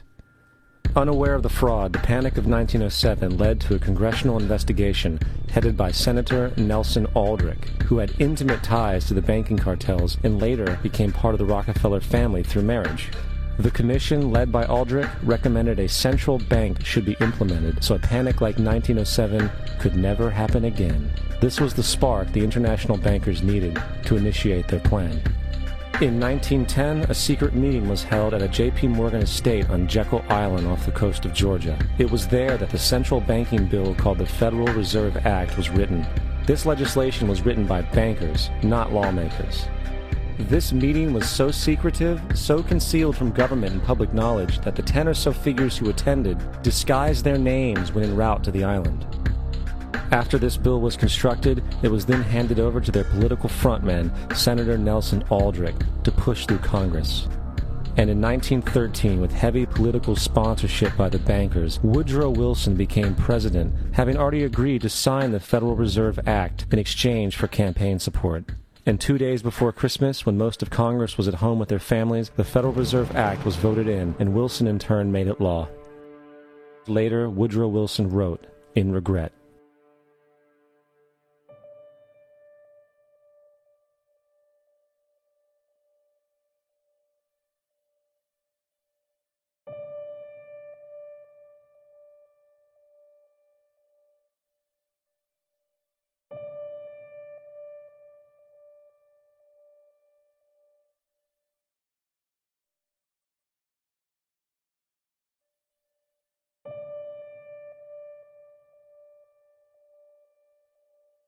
Congressman Louis McFadden also expressed the truth after the passage of the bill.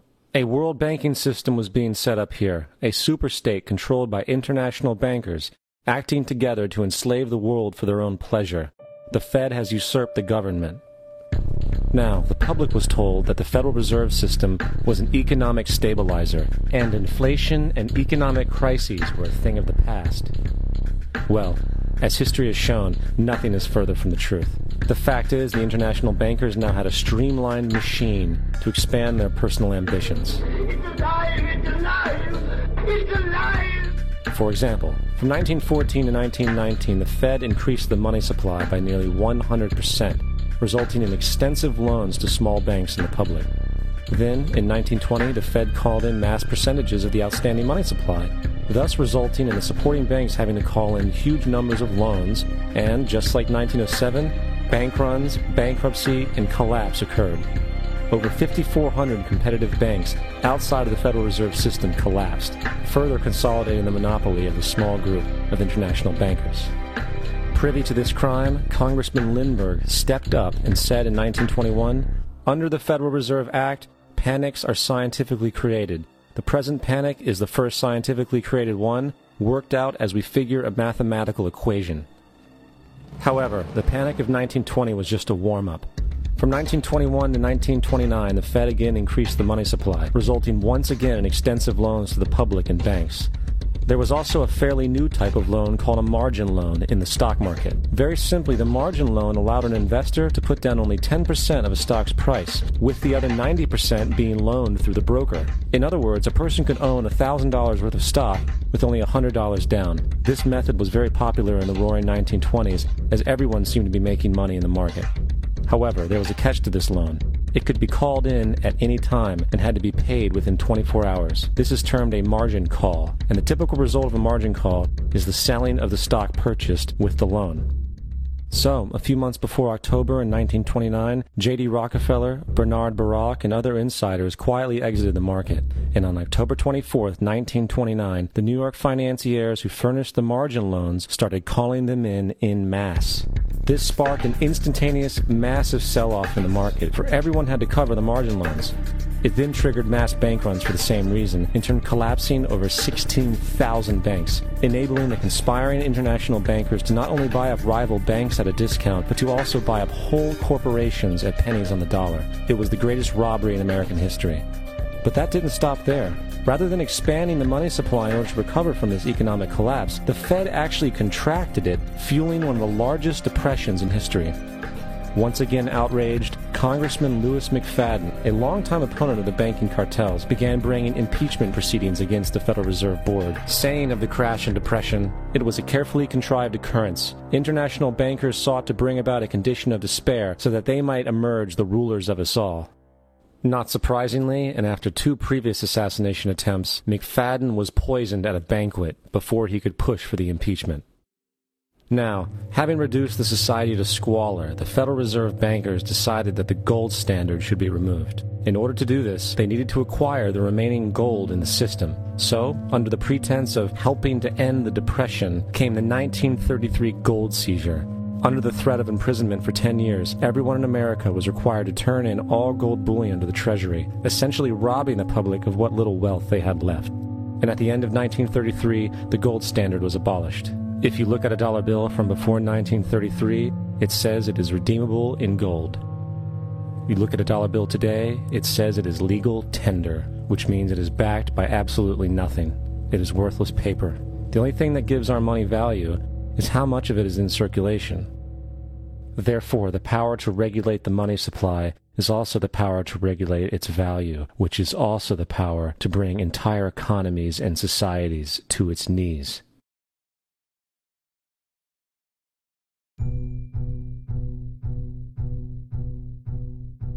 It's important to clearly understand the Federal Reserve is a private corporation. It is about as Federal as Federal Express. It makes its own policies and is under virtually no regulation by the U.S. government. It is a private bank that loans all the currency at interest to the government, completely consistent with the fraudulent central banking model that the country sought to escape from when it declared independence in the American Revolutionary War. Now, going back to 1913, the Federal Reserve Act was not the only unconstitutional bill pushed through Congress. They also pushed the federal income tax. It's worthwhile to point out that the American public's ignorance towards the federal income tax is a testament to how dumbed down and oblivious the American population really is. First of all, the federal income tax is completely unconstitutional, as it is a direct, unapportioned tax. All direct taxes have to be apportioned to be legal based on the Constitution. Secondly, the required number of states in order to ratify the amendment to allow the income tax was never met, and this has even been cited in modern court cases.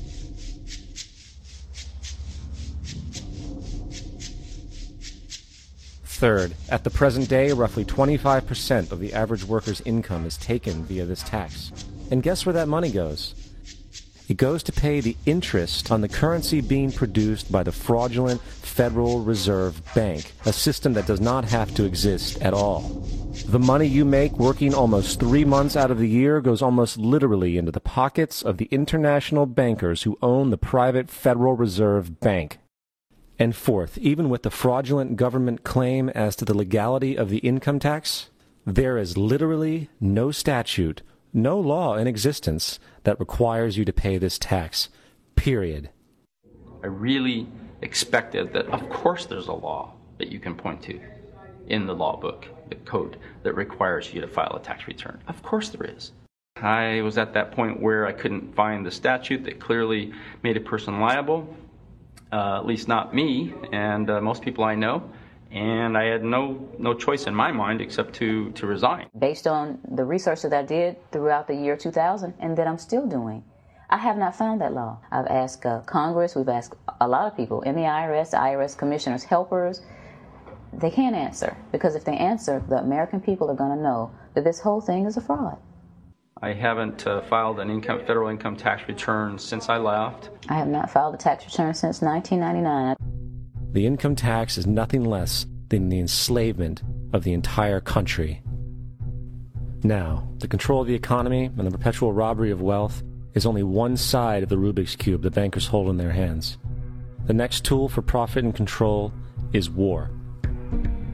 Since the inception of the Federal Reserve in 1913, a number of large and small wars have commenced.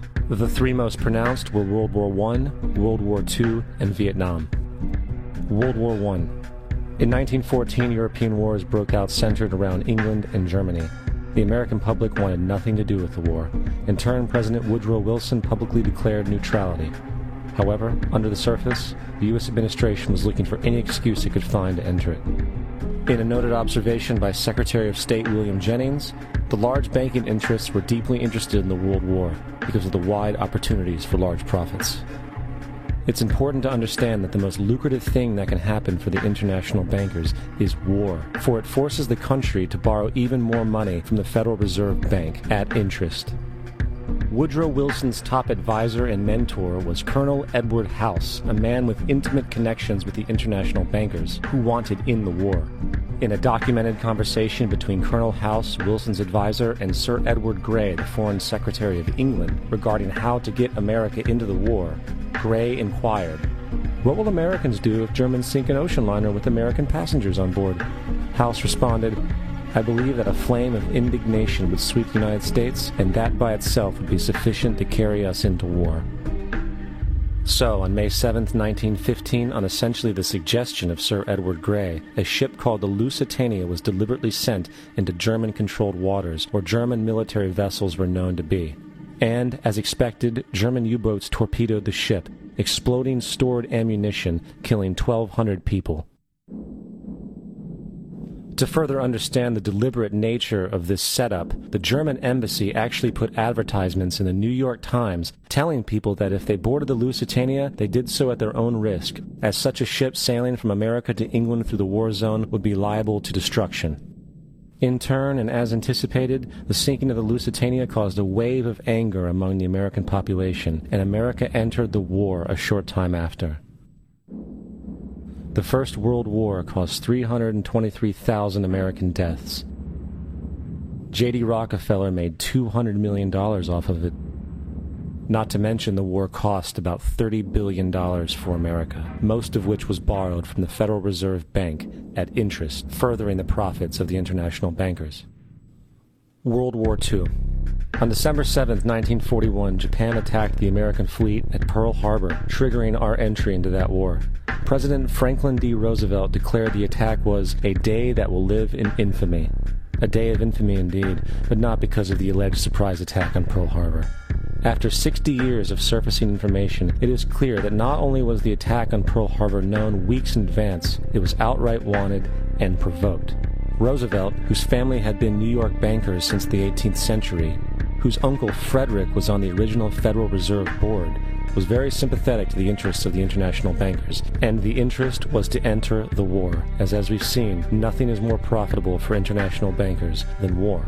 In a journal entry by Roosevelt's Secretary of War Henry Stimson, dated November 25, 1941, he documented a conversation he had with Roosevelt. The question was, how should we maneuver them into firing the first shot? It was desirable to make sure the Japanese be the ones to do this, so that there should remain no doubt as to who were the aggressors. In the months leading up to the attack on Pearl Harbor, Roosevelt had done almost everything in his power to anger the Japanese, showing a posture of aggression. He halted all of Japan's imports of American petroleum. He froze all the Japanese assets in the United States. He made public loans to nationalist China and supplied military aid to the British, both enemies of Japan in the war, which, by the way, is completely in violation of international war rules. And on December 4th, 3 days before the attack, Australian intelligence told Roosevelt about a Japanese task force moving towards Pearl Harbor. Roosevelt ignored it. So, as hoped and allowed, on December 7, 1941, Japan attacked Pearl Harbor, killing 2,400 soldiers. Before Pearl Harbor, 83% of the American public wanted nothing to do with the war. After Pearl Harbor, 1 million men volunteered for the war. It is important to note, Nazi Germany's war effort was largely supported by two organizations, one of which was called IG Farben. IG Farben produced 84% of Germany's explosives, and even the Zyklon B used in the concentration camps to kill millions. One of the unspoken partners of IG Farben was J.D. Rockefeller's Standard Oil Company in America. In fact, the German Air Force could not operate without a special additive patented by Rockefeller Standard Oil.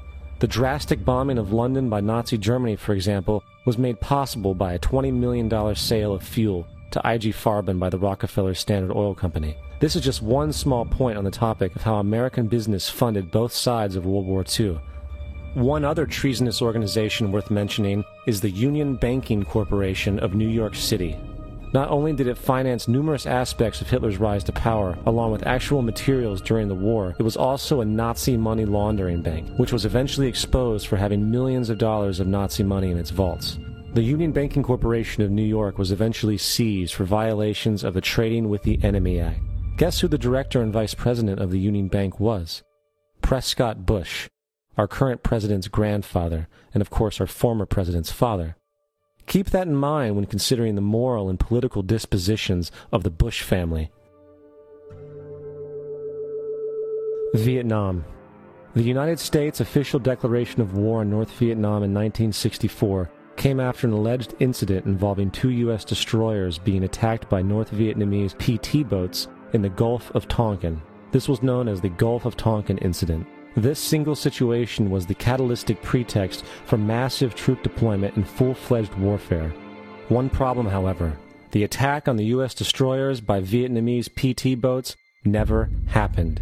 It was a completely staged event to have an excuse to enter the war. Former Secretary of Defense Robert McNamara stated years later that the Gulf of Tonkin incident was a mistake, while many other insiders and officers have come forward, relaying that it was a contrived farce, a complete lie. Once in the war, it was business as usual. In October 1966, President Lyndon Johnson lifted trading restrictions on the Soviet bloc, knowing full well that the Soviets were providing upwards of 80% of North Vietnam's war supplies. Consequently, Rockefeller interests financed factories in the Soviet Union, which the Soviets used to manufacture military equipment and send it to North Vietnam. However, the funding of both sides of this conflict was only one side of the coin. In 1985, Vietnam's rules of engagement were declassified. This detailed what American troops were and were not allowed to do in the war. It included absurdities like North Vietnamese anti-aircraft missile systems could not be bombed until they were known to be fully operational. No enemy could be pursued once they crossed the border of Laos or Cambodia. And most revealing of all, the most critical strategic targets were not allowed to be attacked unless initiated by high military officials. Apart from these imposed ludicrous limitations, North Vietnam was informed of these restrictions and therefore could base entire strategies around the limitations of the American forces. This is why the war went on so long. And the bottom line is this: the Vietnam War was never meant to be won, just sustained. This war for profit resulted in 58,000 American deaths and 3 million dead Vietnamese. So, where are we now?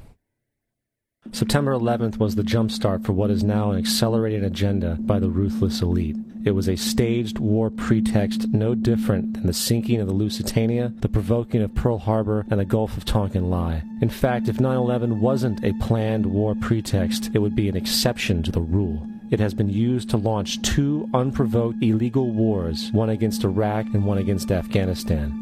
However, 9/11 was a pretext for another war as well, the war against you. The Patriot Act, Homeland Security, the Military Tribunals Act, and other legislations are all completely and entirely designed to destroy your civil liberties and limit your ability to fight back against what is coming. Currently in the United States, unannounced to most brainwashed Americans, your home can be searched without a warrant, without you being home. You can in turn be arrested with no charges revealed to you, detained indefinitely with no access to a lawyer, and legally tortured, all under the suspicion that you might be a terrorist. If you need a painted picture of what is happening in this country, let's recognize how history repeats itself. In February 1933, Hitler staged a false flag attack, burning down his own German parliament building, the Reichstag, and blamed it on communist terrorists. Within the next few weeks, he passed the Enabling Act, which completely eradicated the German Constitution, destroying people's liberties. He then led a series of preemptive wars, all justified to the German people as necessary to maintaining homeland security.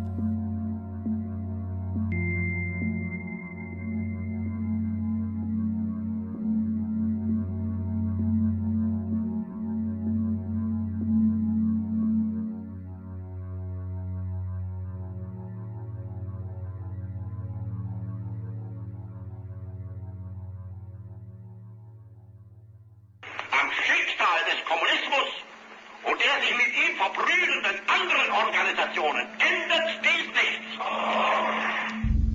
Our enemy is a radical network of terrorists and every government that supports them. It's time to wake up. The people in power go out of their way to make sure that you are perpetually misled and manipulated. The majority's perception of reality, especially in the political arena, is not their own. It is shrewdly imposed upon them without them even knowing it. For example, the public at large actually believes the invasion of Iraq is going badly, as sectarian violence doesn't seem to stop. What the public fails to see is that the destabilization of Iraq is exactly what the people behind the government want. This war is to be sustained so the region can be divided up, domination of the oil maintained, continual profits reaped for the defense contractors, and most importantly, permanent military bases established to be used as a launching pad against other oil-bearing, non-conforming countries such as Iran and Syria.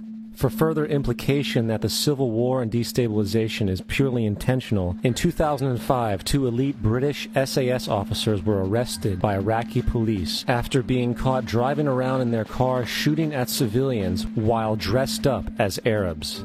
After being arrested and taken to a jail in Basra, the British Army immediately requested the release of these men. When the Basra government refused, British tanks came in and physically broke out the men from the Basra prison.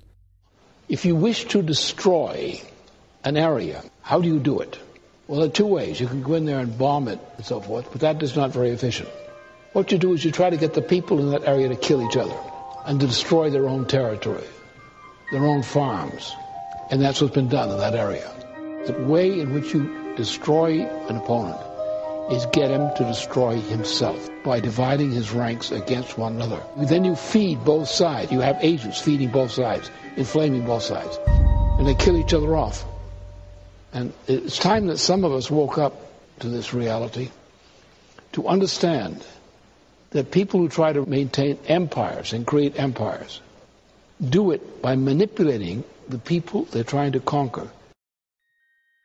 You might want to ask yourself why the entire culture is utterly saturated with mass media entertainment from all sides, while the educational system in America continues its stupefying downward slide since the U.S. government decided to take over and subsidize the public school system.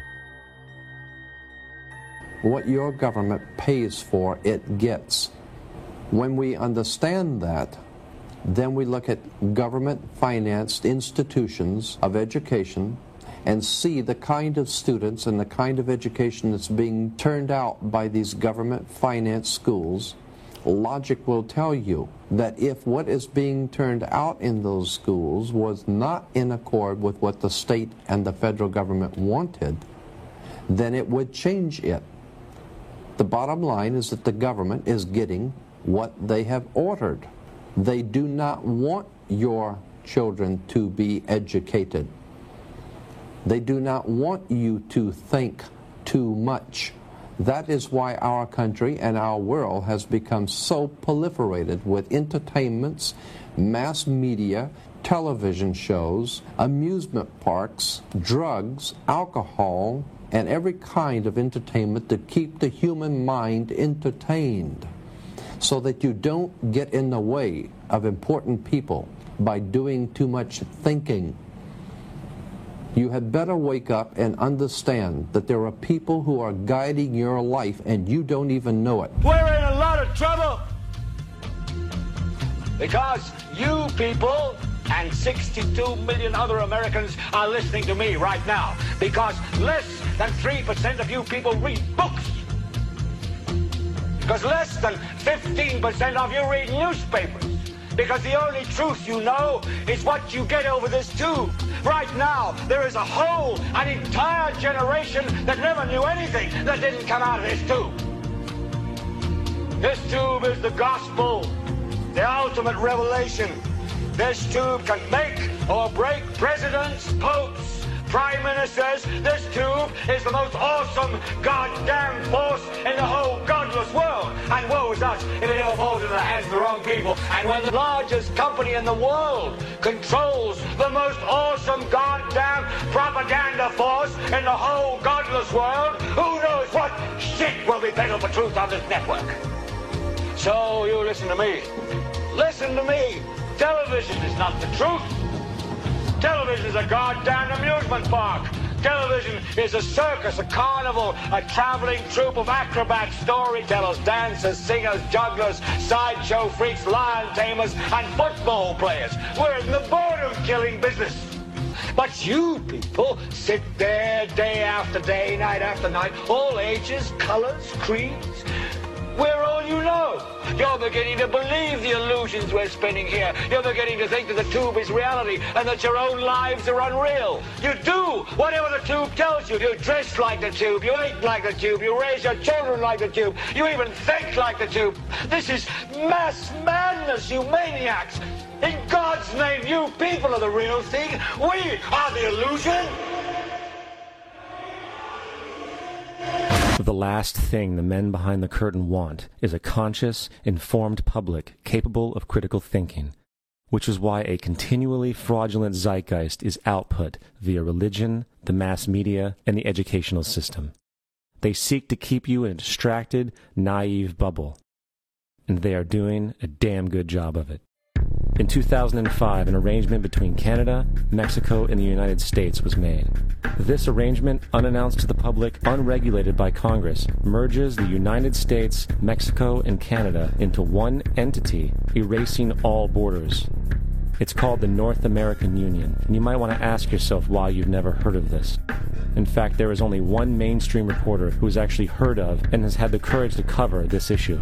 The Bush administration's open borders policy and its decision to ignore the enforcement of this country's immigration laws is part of a broader agenda. President Bush signed a formal agreement that will end the United States as we know it, and he took the step without approval from either the U.S. Congress or the people of the United States. It's a deal that few have even heard of. It's being done again by very few people at the very top on behalf of the investment class, but the working class of people, political officials across our country, from communities, from cities and so forth, they don't know anything about this. This isn't some trade agreement. It is a total removal of sovereignty from these countries, which will also result in a completely new currency called the Amero. Fall. Apart from that, I think one thing people who are dollar-based need to focus on is the Amero. That's the one thing that nobody's talking about that I think is going to have a big impact on everybody's life in Canada, the U.S., and Mexico. The Amero is the proposed new currency for the North American community, which is being developed right now between Canada, the U.S., and Mexico to make a borderless community, much like the EU, and the dollar, Canadian dollar, U.S. dollar, and the Mexican peso replaced by the Amero. By default of this agreement, the American Constitution will eventually be obsolete. You would think that a situation like this would be on the cover of every major newspaper. That is until you realize that the people who are behind this movement are the same people behind the mainstream media, and you are not told what you're not supposed to know. The North American Union is the same concept as the European Union, the African Union, and the soon-to-be Asian Union, and the same people are behind all of them. And, when the time is right, the North American Union, the European Union, the African Union, and the Asian Union will be merged together, forming the final stages of a plan these men have been working on for over 60 years. A one-world government.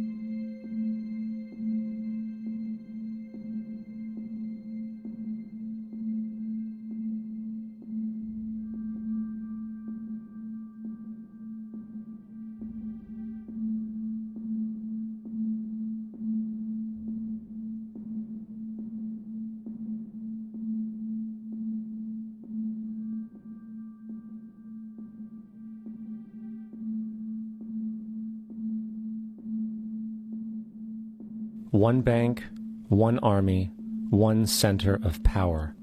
And if we have learned anything from history, it is that power corrupts, and absolute power corrupts absolutely.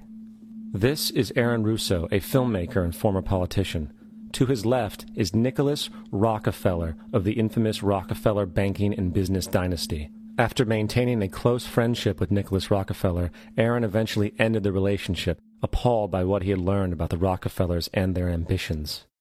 I got a call one day from an attorney woman I knew, and she said, would you like to meet one of the Rockefellers? I said, sure, I'd love to. And we became friends, and he began to divulge a lot of things to me. So he said to me one night, he said that there's going to be an event there, and out of that event, you're going to see we're going to go into Afghanistan, so we can run pipelines from the Caspian Sea. We're going to go into Iraq to take the oil and establish a base in the Middle East, and we're going to go into Venezuela and try and get rid of Chavez. And the first two they've accomplished. Chavez they didn't accomplish. And he said you're going to see guys going into caves looking for people that they're never going to find.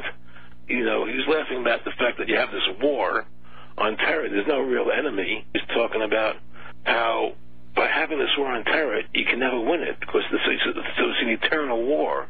And so you can always keep taking people's liberties away. And I said, how are you going to convince people that this war is real? He said, but the media can convince everybody it's real. I mean, you know, it's just that you keep talking about things. You keep saying it over and over and over again, and eventually people believe it. You know, you created the Federal Reserve in 1913 through lies. You create 9/11, which is another lie. Through 9/11, then you're fighting a war on terror, and now all of a sudden you go into Iraq, which was another lie, and now they're going to do Iran. You know, and it's all one thing leading to another, leading to another, leading to another. Now, I would say to them, what are you doing this for? What's the point of this thing? You have all the money in the world you ever want. You have all the power. I said, you know, you're hurting people. It's not a good thing. And he would say, what do you care about the people for? Take care of yourself and you take care of your family. And then I said to him, what are the ultimate goals here? He said, the ultimate goal is to get everybody in this world chipped with the RFID chip and have all money be on those chips and everything on those chips. And if anybody wants to protest what we do or violate what we want, we just turn off their chip. That's right, microchipped. In 2005, Congress, under the pretense of immigration control and the so-called war on terrorism, passed the Real ID Act, under which it is projected by May 2008, you will be required to carry around a federal identification card, which includes on it a scannable barcode with your personal information. However, this barcode is only an intermediary step before the card is equipped with a VeriChip RFID tracking module, which will use radio frequencies to track your every move on the planet. If this sounds foreign to you, please note that the RFID tracking chip is already in all new American passports. And the final step is the implanted chip, which many people have already been manipulated into accepting under different pretenses. We have a Florida family who are really pioneers in a brave new world. They have volunteered to be the first ever to have microchip identification devices implanted into their body. After 9/11, I was really concerned with the security of my family. I wouldn't mind having something planted permanently in my arm that would identify me. In the end, everybody will be locked into a monitored control grid where every single action you perform is documented. And if you get out of line, they can just turn off your chip, for at that point in time, every single aspect of society will revolve around interactions with the chips. This is the picture that is painted for the future if you open your eyes to see it. A centralized one-world economy where everyone's moves and everyone's transactions are tracked and monitored, all rights removed. The most incredible aspect of all. These totalitarian elements will not be forced upon the people. The people will demand them. For the social manipulation of society through the generation of fear and division has completely detached humans from their sense of power and reality. A process which has been going on for centuries, if not millennia. Religion, patriotism, race, wealth, class, and every other form of arbitrary, separatist identification and thus conceit has served to create a controlled population, utterly malleable in the hands of the few. Divide and conquer is the motto. And as long as people continue to see themselves as separate from everything else, they lend themselves to being completely enslaved. The men behind the curtain know this, and they also know that if people ever realize the truth of their relationship to nature and the truth of their personal power, the entire manufactured zeitgeist they prey upon will collapse like a house of cards.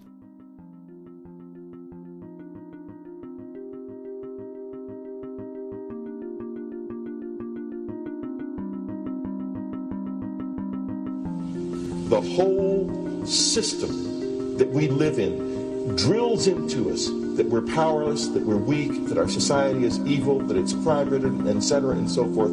It's all a big, fat lie. We are powerful, beautiful, extraordinary. There is no reason why we cannot understand who we truly are, where we are going. There is no reason why the average individual cannot be fully empowered. We are incredibly powerful beings. You know, I think I spent 30 years of my life, in the first 30, trying to become something. I wanted to become good at things. I wanted to become good at tennis. I wanted to become good at school and grades and everything I kind of viewed in that perspective. I'm not okay the way I am, but if I got good at things, you realize that I had the game wrong. The game was to find out what I already was. Find out what I already was.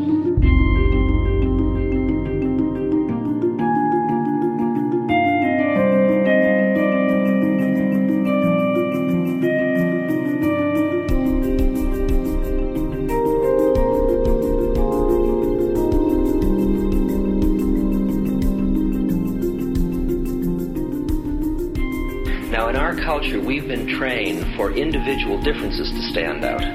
So you look at each person, immediately it is brighter, dumber, older, younger, richer, poorer, and we make all these dimensional distinctions, put them in categories and treat them that way. And we get so that we only see others as separate from ourselves in the ways in which they're separate. And one of the dramatic characteristics of experience is being with another person and suddenly seeing the ways in which they are like you, not different from you. And experiencing the fact that that which is essence in you and which is essence in me is indeed one. The understanding that there is no other. It is all one. And I wasn't born Richard Alpert. I was just born as a human being. And then I learned this whole business of who I am and whether I'm good or bad or achieving or not. All that's learned along the way.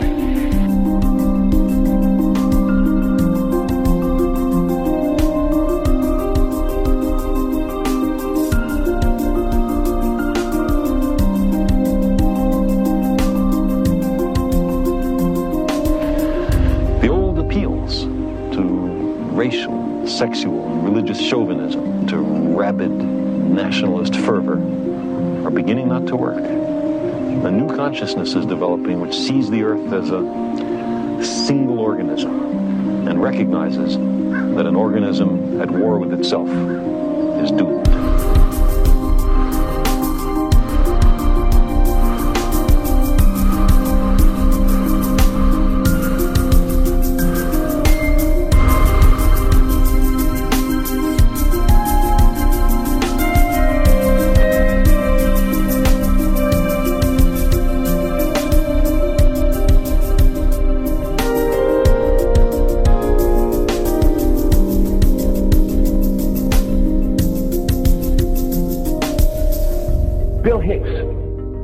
Finish his shows with this.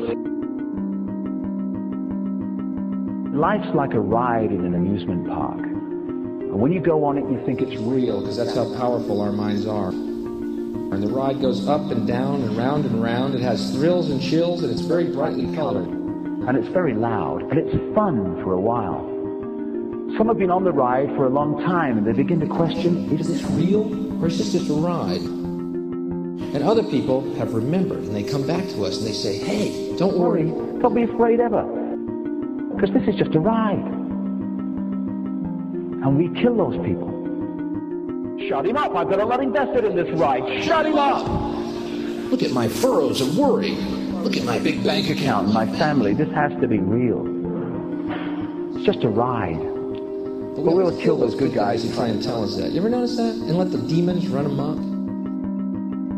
But it doesn't matter, because it's just a ride, and we can change it anytime we want. It's only a choice. No effort, no work, no job, no savings of money. Just a choice right now between fear and love.